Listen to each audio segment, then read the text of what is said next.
Veebruar 1919. Soome lahe jääd sulavad, avades tee vabadusele.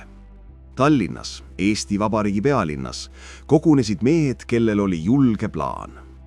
Mitte rünnata mööda maad, kus punased ootasid kindlustatud positsioonides, vaid tulla merelt, kiiresti, ootamatult, löökimalt. Meredessandid olid taktika, mida väike riik võis kasutada suure vaenlase vastu. Kiirus ja üllatus olid võtmed, mida Eesti käes oli. Eesti merevägi 1919. aasta alguses oli tagasihoidlik. Mõned torpeedopaadid, patrull-laevad, väikesed dessandialused, kuid sellest piisas.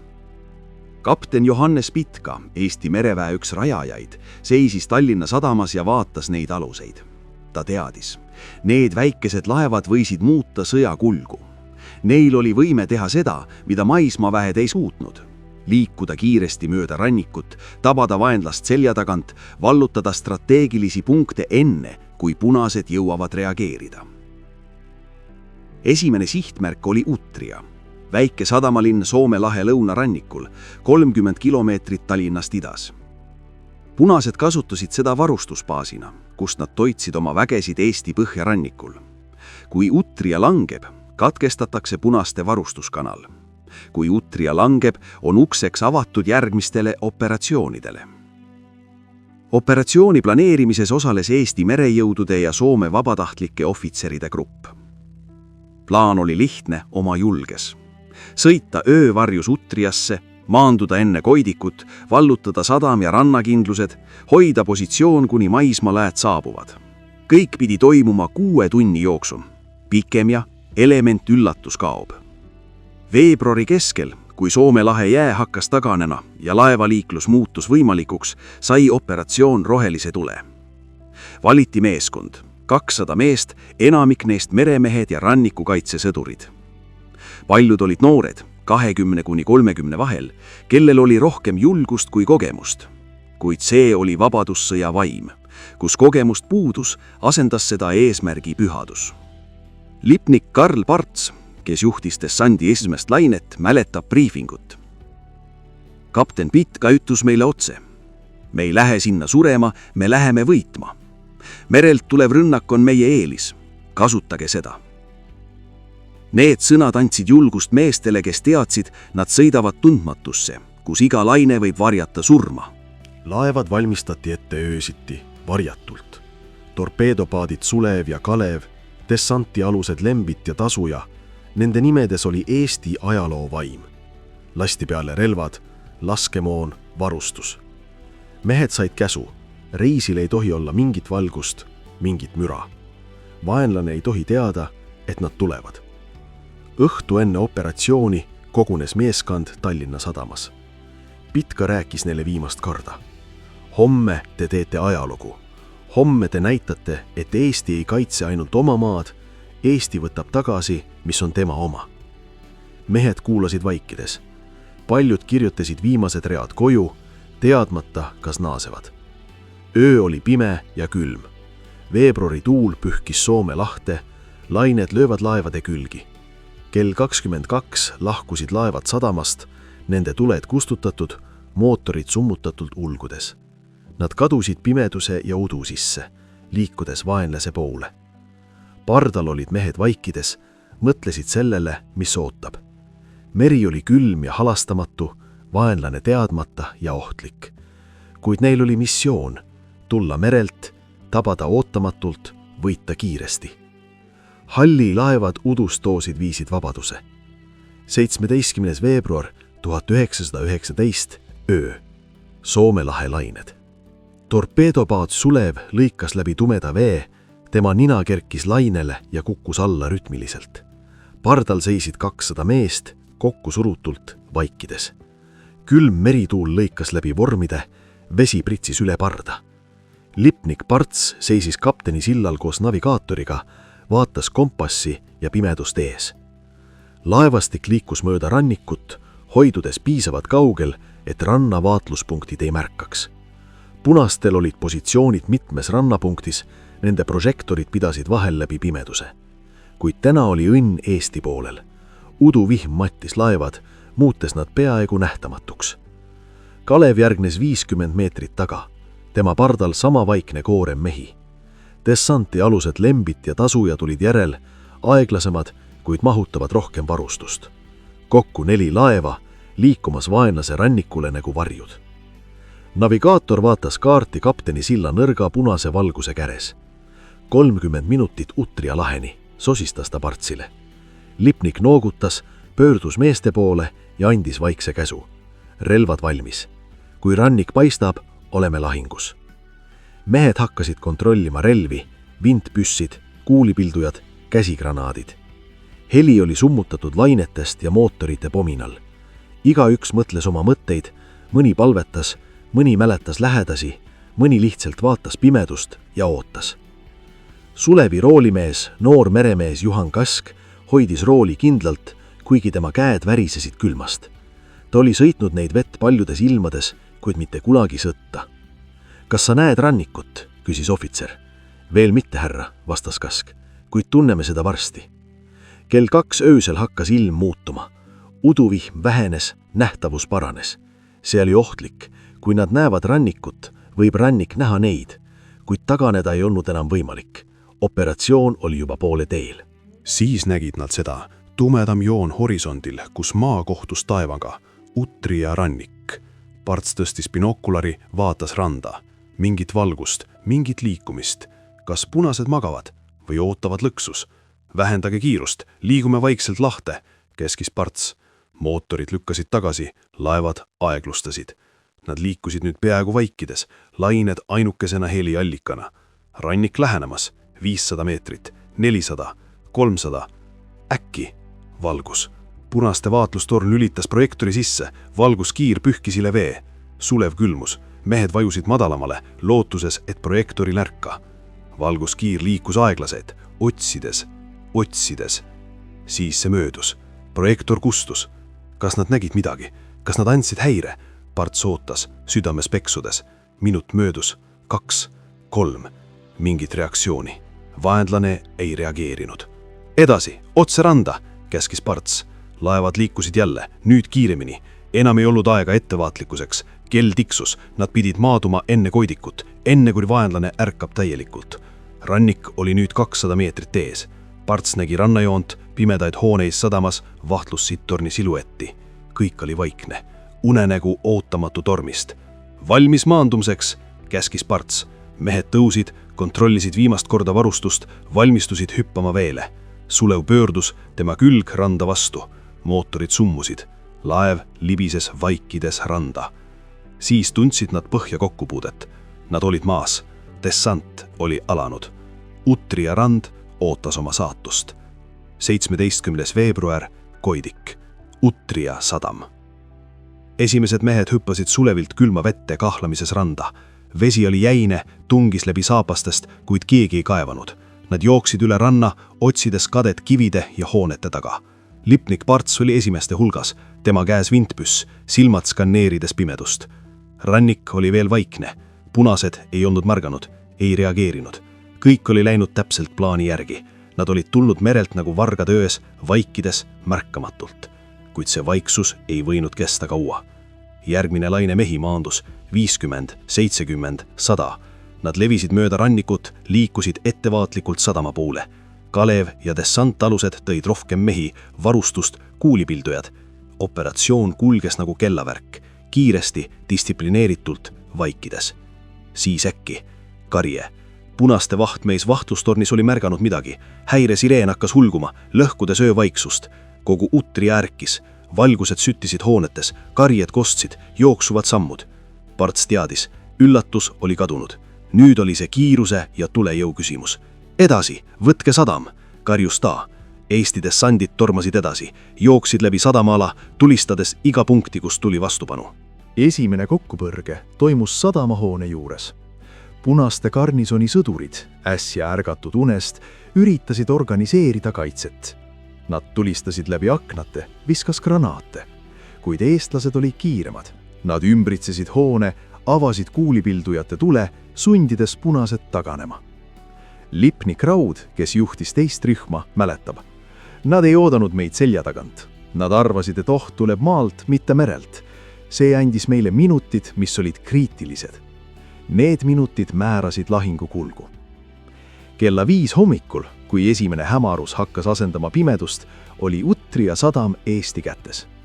Punased olid taandunud linna sisse, kuid sadama infrastruktuur, kaid, laod, rannakindlused oli vallutatud. Eesti lipp tõustes vahtlustorni tippu lehvis hommikutuules. Kuid lahing ei olnud läbi. Punased kogundasid oma jõud linna, valmistusid vasturünnakuks. Neil oli arvuline ülekaal, üle 500 meest garnisonis, samal ajal kui dessandis oli 200. Kui punased organiseerivad organiseeritud rünnaku, võivad eestlased olla taas merele surutud. Parts vaatas olukorda külmalt. Sadama kaitsmiseks oli vaja kindlustada positsioonid, organiseerida tuleliin. Mehed hakkasid kiiresti kaevikuid, kuhjuma kotte liivaga barrikaadideks, paigaldama kuulipildujaid strateegilistesse punktidesse. Iga minut luges. Kell 6 algas punaste vasturünnak. Nad tulid 3 suunast, üritades ümbritseda sadamat. Nende eesmine jõud oli suur. Nad ei kasutanud taktikat, vaid jõudu. Plaan oli lihtne. Purustada dessant enne kui tugevdused jõuamad. Eesti kuulipildujad avasid turr. Nende kuulipilved lõikasid läbi hommiku hämaruse, tabades esimest lainet. Punased kõikusid, kuid ei peatunud. Nad tulid edasi, tulistades, karjudes, surivad, kuid uued tulid asemele. Hoidke joont, ärge taganege, karjus Parts. Tema mehed laskid distsiplineeritult, säästes laskemoona, valides sihtmärke. Iga lask pidi lugema. Dessandil ei olnud lõputut laskemoona, iga granaat, iga kuul oli kallis. Lahingu kõrgpunkt tuli kella 7 paiku. Punased olid jõudnud 50 meetrit sadamast, nende rünnak oli jõudnud kriitilisse punkti. Eestlased nägid vaenlase nägusid, kuulsid nende käske. See oli hetk. Kas nad peavad või murravad? Siis kuuldi seda. Laeva mootori heli merelt. Tugevdused. Torpeedopaat Vambola ilmus lahte, tema pardal 60 värsket sõdurit ja laskemoonakastid. See muutis kaalukaustu. 17. veebruar, päev. Utria kaitseliin. Tugevduste saabumine murdis punaste rünnaku moraali. Vambola väred hüppasid kaldale, liitusid kaitsejõududega, tõid värske laskemoona. Lipnik Parts organiseeris kiiresti uue kaitsejoone, tugevam, sügavam, võimeline vastu pidama pikale piiramisele. Punased taganesid, kuid mitte kaugele. Nad positsioonisid end linna ääraladele, jätkasid tulistamist, üritasid väsitada kaitsjaid. Olukord oli selge, nad ei suutnud võtta sadamat kiire rünnakuga, seega üritavad piiramisega. Aeg oli nende poolel või nii nad arvasid. Kuid Eesti väejuhatus oli samm ees. Samal ajal kui dessant hoidis Utriat, liikusid maismaväed pikki rannikut sadama suunas. Polkovnik Laidoneri üksused, tugevdatud soomusautodega ja suurtükiväega, tegid forsseeritud marssi. Plaan oli lihtne, murda läbi punaste tagalasse, ühineda dessandiga, muuta Utria väljakandumiseks edasiseks pealetungiks rannikul. Parts teadis seda, kuid ta ei teadnud, millal täpselt abi saabub. Tema ülesanne oli lihtne, hoida sadamat iga hinna eest. Kui nad kaotavad sadama, kaotavad nad mitte ainult positsiooni, vaid ka usk meredessantide taktikat. Esimene läbikukkumine võiks olla viimane. Pärast lõunal korraldas punased teise suure rünnaku. Seekord olid nad paremini organiseeritud, kasutasid suurtükke, mille olid toonud linnast, tulistasid Eesti positsioone süstemaatiliselt. Granaadid langisid sadamaalale, purustasid lao nurga, tabasid kaivikut, hukkudes 3 meest. Eesti vastus oli samuti süstemaatiline. Kuulipildujad tulistasid vahetevahel, säästes laskemoona. Vindpüssi tulejõud keskendus juhtidele ja kuulipildujameestele. Snaiperid, kes olid positsioneeritud kõrgematesse punktidesse, noppasid sihtmärke üks-ühelt. Lipnik Raud, kelle rühm kaitses sadama läänetiipa, mäletab. Me nägime neid tulevat lainest pärast lainet. Iga kord vähem kui enne. Nad kaotasid julgust iga korraga. See oli tõsi, punaste moraal hakkas kõikuma. Nad ei saanud aru, kuidas väike dessandijõud suutis nii kaua vastu pidada. Kella 4 paiku kuulis Parts seda, mida ta oli oodanud. Kahurite mürinat ida poolt. Mitte punaste kahurid, Eesti suurtükivägi. maismaaväed olid jõudnud. Mõne minuti pärast nägid dessandimehed esimesi soomusautosid ilmuvad linna äärest, nende kuulipildujad tulistades punaste positsioone. Pintsettus oli purustatud. Punased, kes nüüd seisid kahe tule vahel, dessant sadamas, maismaaväed linna tagant, hakkasid taganema. See polnud enam organiseeritud taandumine, vaid paanika. Mehed jooksid, jättes maha relvad, varustust, isegi haavatuid.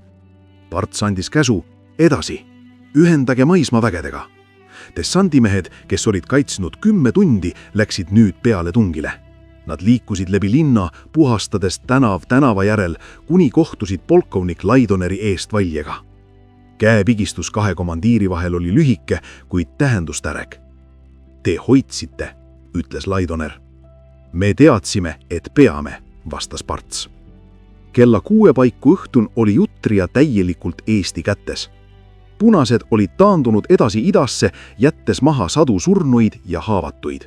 Eesti kaotused olid 25 surnut, 50 haavatut, rasked, kuid talutavad. Dessant oli õnnestunud. Esimest korda Eesti vabadussõjas oli mere poolt tulev operatsioon andnud otsustava tulemuse. Utria oli tõestus. Meri võis olla tee võidule. 10. jaanuar 1919. Tappa on vaba.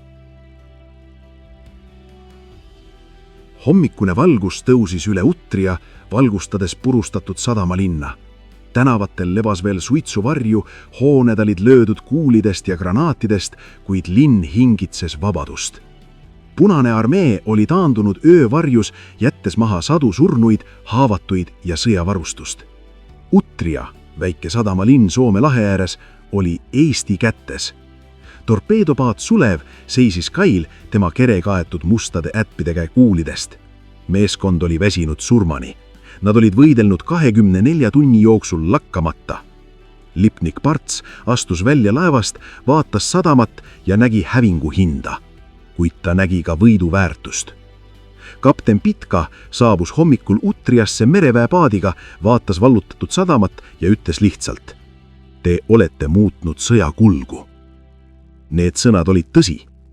Utria võit ei olnud lihtsalt ühe sadama vallutamine, see oli pöördepunkt.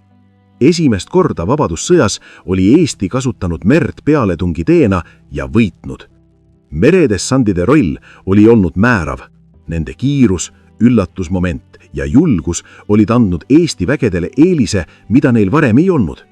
Punased, kes olid harjunud domineerima oma arvulise ülekaalu ja kindlustatud positsioonidega maismaal, kohtasid midagi uut. Vaenlast, kes tuli selja tagant, merelt, seal, kus nad ei oolanud. Lipnik Raud, kes oli võidelnud dessandis algusest lõpuni, kirjutas oma päevikusse: Ilma meretaktikata oleks Utria võtmine tähendanud nädalaid õitlust ja 1000 ohvraid. Meredessant võitis meile aja ja elu. Need sõnad kajasid kõigi veteranide mõtetes. Järgnevatel nädalatel muutus Utria Eesti sõjalise masina rannikubaasiks. Sadam, mis oli olnud lahingu keskmes, muutus logistikasõlmeks järgmistele mereoperatsioonidele. Torpeedopaadid said remonti, täiendati laskemoona, valmistuti järgmisteks dessantideks. Sulev, Kalev ja Vombola said legendideks, nende nimed kõlasid igal rindel. Utria võit andis Eesti vägedele midagi enamat kui strateegilist eelist. See andis usku. Usku, et Punaarmee ei üle võitmatu. Usku, et julgus ja õige taktika võivad võita arvulise ülekaalu. Usku, et Eesti suudab kasutada oma geograafilist positsiooni, pikka rannikut, ligipääsu merele kui relva. Veebruari lõpuks ja märtsi alguses järgnesid teised meredessandid: Narva-Jõesuu, Kunda, Toolse. Iga kord oli muster sama. Kiire õine sõit, üllatusmaandumine, kiire vallutus, enne kui vaenlane jõudis reageerida. Iga kord õnnestus operatsioon, lükates punaseid edasi idasse. Lipnik Parts, kes jäi mereväeteenistusse ka pärast sõda, kirjutas hiljem: Utria oli hetk, mil me mõistsime, meri ei ole takistus, vaid võimalus. Dessandid olid meie viis tuua vabadus sinna, kus vaenlane seda ei oodanud. Täna, üle sajandi hiljem, on Utria taas vaikne sadamalinn. Paadid kiugavad kail, kajakad karjuvad üle vee. Vähe inimesi mäletab, et siin, nendel randadel, toimus lahing, mis muutis Eesti saatust. Kuid ajalugu ei unusta. Meredessandid, need julged operatsioonid külmal Soome lahe veel, jäid Eesti vabadussõja sümboliks, taktikaks, mis ühendas julguse ja nutikust, kiirust ja otsustavust. Nende pärand on vaba Eesti rannik.